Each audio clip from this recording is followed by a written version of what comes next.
Hey Generation Iron, William Long, and welcome to my garage gym. I want to apologize in advance for how tired I look. I'm just getting off a 12-hour graveyard shift, so there's that. But I want to tell you a little bit about myself. I'm 32 years old. I currently reside in sunny Southern California, and I am a proud active serving member of the United States Air Force. I see that there's a series of questions you'd like for me to answer so you know a little bit more about myself. First thing, my career. Like I mentioned, I am a proud serving member of the United States Air Force. More specifically, my duty title is Security Forces, which is a law enforcement officer for the military police. My duties include not only law enforcement for the base, but also providing security for uh, resources, personnel, multi-billion dollar assets like fighter jets and spy planes. So that's the career path I've chosen. I've been doing it for going on 14 years now, straight out of high school, and very, very proud of the job that I do. It's afforded me a lot of opportunities. I've gained a lot of experience throughout my career, um, both bad and good, but none that I take for granted. It's helped mold and shape me into the man I am today. I'm a more patient person. I'm a lot more flexible. I'm definitely better for it, and very grateful for every opportunity that the military has provided. So that's my career. I got a few more years left before I decided to retire, and just going to continue on and advancing through it. Uh, Next is a vivid memory that I can recall in my life, and nothing quite stands out more than uh, the day I met my wife. Um, this happened back in 2012. My wife and I, we started communicating through a popular dating website. This was long before Tinder was a thing. I'm not going to mention the name, but it has quite the reputation. But we met through there, really hit it off, and then we set up our first date. And we both agreed to meet downtown Riverside at Mount Rubidoux. It's a mountain that's centralized in downtown Riverside, and it's got a nice walking path that goes all the way up the mountain, and very beautiful scenery. You can see all of Riverside from the top of the mountain. So we agreed to meet there. I ended up getting there first, and we actually both agreed to bring one of our dogs with us to walk with us. I had a miniature pinscher at the time, and my wife has had a golden doodle, which is a big old white fluffy dog. So I get there first. I'm waiting at the bottom of the mountain, the entrance to the trail, and I see her coming over this hill. And as corny as this may sound, it really was love at first sight. I thought she was the most beautiful person I've ever seen, and I couldn't help myself from smiling from ear to ear. I was smiling the entire date. We greet each other, and then we make our way onto the path up the mountain, and we just really hit it off right off the bat. We conversed all the way up down the mountain and talked about our lives, and we got to know each other a little bit more, and all the way up and all the way down, just nonstop talking. And then when we finished the walk, we agreed to have lunch afterwards, and over at Tio's Tacos, which is this taco place not too far from the trail. What's unique about it is the owners, they like junkyard art. They make a lot of massive, statues out of, cans and bottles and garbage, basically. And it's a very unique place to eat, for sure. But we met up there, and I went ahead inside to order food. And before I did that, I handed off the leash to my dog, to her, neglecting to tell her that my dog is notorious for popping out of her harness. And so when I went inside to order the food, that's exactly what my dog did. She popped out of her harness and got away from this stranger she didn't know. Um, and my wife started freaking out. She was actually more concerned that my dog was gonna get hit by a car or something, but she was freaking out. She was running around in the parking lot trying to grab this little dog that was scared out of her mind. And then, but another thing I neglected to tell my wife is the name of my dog. We never established names. So my wife didn't know what to call her, didn't know how to get my dog's attention. So she's just yelling for this dog. And then she finally ends up yelling for me while I'm inside. So I come rushing out, seeing my wife run around in the parking lot chasing this little black dog around. I'm thinking like, oh my God, what's going on? And then my dog sees me and, automatically just runs towards the safety of my arms. So grab the dog, put the harness back on, and it definitely made for an interesting conversation during lunch. But yeah, again, we continued on with lunch and just kept getting to know one another. And yeah, the rest is history. Went on a few more dates and then got married. So that's forever going to be one of the most vivid memories of my life, and probably the happiest day of my life. And next up is, a trying time that I had to overcome in my life. And that would definitely have to be my deployment overseas. And this was when I was still dating my wife at the time, and we were going on 2 years back then.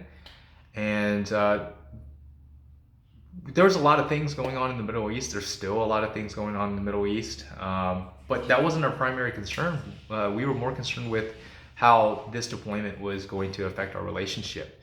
Was it going to weaken it, strengthen it? It was just uncertain. We didn't know. So we were worried about that.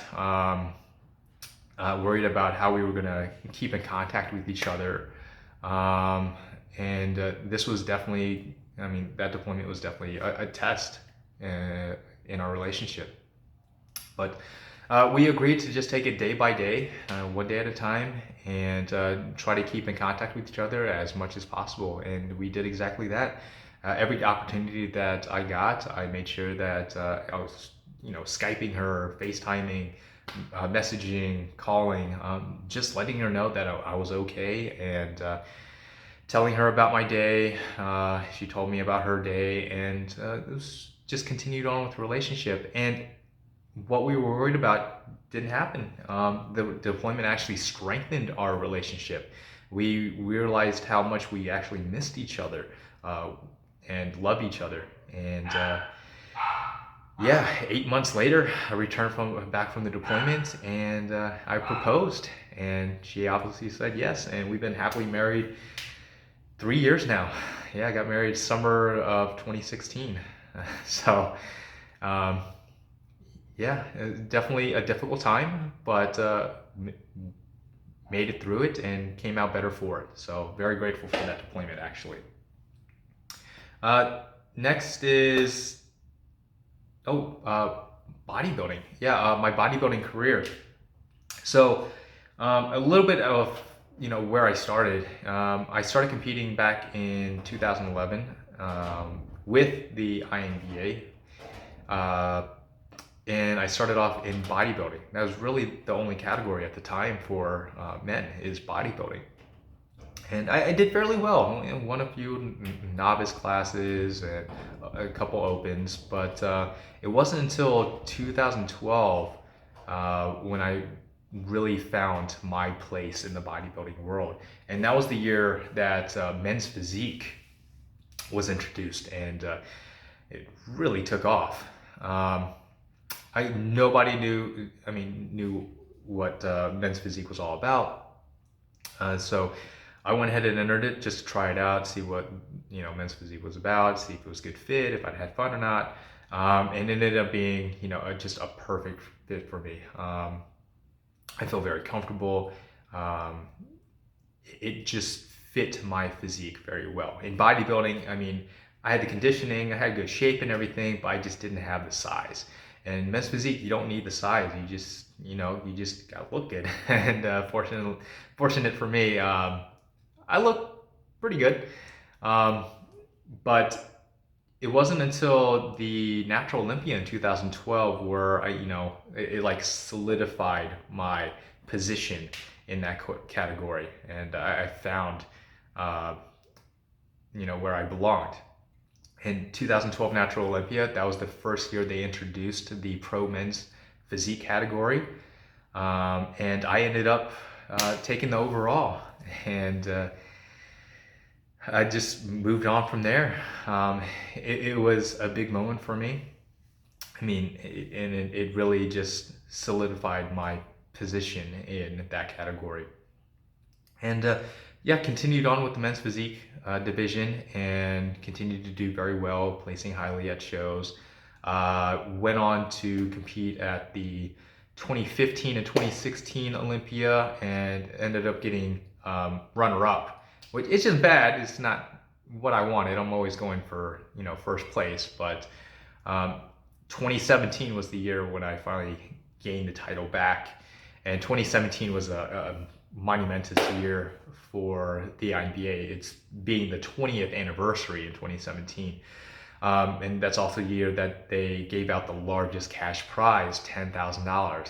So I compete in 2017. I end up winning the pro men's physique division and winning the $10,000 because it was the largest division at the time. And you can actually see that $10,000 check hanging behind me there. So not a bad payday. And 2017 was the last year that I competed at the Natural Olympia. I ended up taking all of 2018 off, focus on my career, friends, family, and also making improvements I thought necessary. So didn't compete at all 2018, just focused on clients and judged a few shows. But I'm back this year. I competed back in May at the International Battle Against Cancer. And though I was nervous because I took an entire year off and the competition is just getting better and better every year, I did do very well. I ended up winning. And it was actually the best package that I brought to the stage. And I plan on bringing a better package. I'm currently in prep right now. I'm 5 weeks out from my next show, the World Cup in Sydney, Australia. So getting ready for that. And then from there, back to the Olympia, where I plan on taking that #1 spot back. Obviously in 2018, they crowned a new men's physique champion, Colin Congo on Instagram. And very deserving of his placing. I judged that show and I thought he looked great, and definitely the best representative that year for the men's physique division. But in my eyes, he's the interim champion. He didn't face me. He didn't beat me. And this year I'm gonna take it away from him. So thanks, Colin, for keeping the seat warm. But last year was it. This is my year. So looking forward to the battle in November. And natural bodybuilding route. Why did I decide to choose natural bodybuilding as opposed to taking steroids or all the other illegal drugs that are out there? Longevity. I love this sport. I absolutely love this sport. Bodybuilding is my outlet. This gym here, it's my sanctuary. This is where I can, just focus on me. I can be myself. I don't have to worry about all the other problems that are, going on in my life. Here it's just me and the weights. And I'm just focused on bettering myself. This is my stress reliever. So this is where I let out all my frustrations. And I absolutely love it. And I can't go a day without getting a workout in. But natural bodybuilding, it's for the longevity because I want to continue doing this sport for as long as I can. well into, my later years in life. And with drugs, I mean, the careers are short. Um, you're cutting years off your life when you're using anabolics and diuretics and all these other illegal drugs that are just very, very harmful to your health. I got friends that are on a huge list of drugs and they don't even compete, but they're taking everything under the sun. Um, and to me, it's just, it's very selfish because, I mean, I got a family to think about. I want to be there for as long as possible for my family. And taking these drugs, I mean, cutting years off your life, I feel it's just, something that's very selfish. You're focused just solely on yourself. You're not thinking about your friends, your family. Um, so, yeah, and I got a friend who ended up having to go to the emergency room 3 times this year for kidney failure, and he's got a wife and kids to think about. And to me, I don't think he's thinking about them. So to me, it's just very selfish. And I mean, nothing against the guys that actually choose to decide to use the drugs.